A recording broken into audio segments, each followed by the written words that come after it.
This training will teach you how to chart existing dental restorations accurately in axiUm. Mastering this process ensures precise patient records and supports effective treatment planning. Search for your patient from the patient window. Once found, select your patient from the side menu. Click the EHR module to launch the patient chart. Click Chart Add to begin adding any existing restorations or conditions the patient may have. Click Full List to populate all possible CDT codes available.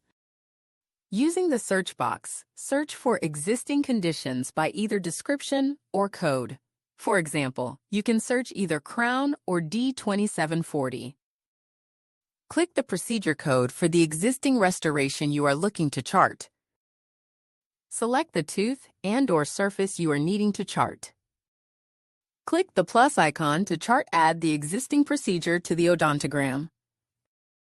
Notice the restoration has been marked as E for existing, and the odontogram has been updated to reflect the restoration in the patient's mouth.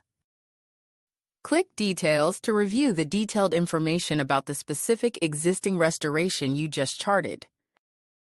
Notice your user ID will appear in the provider area since you charted the condition.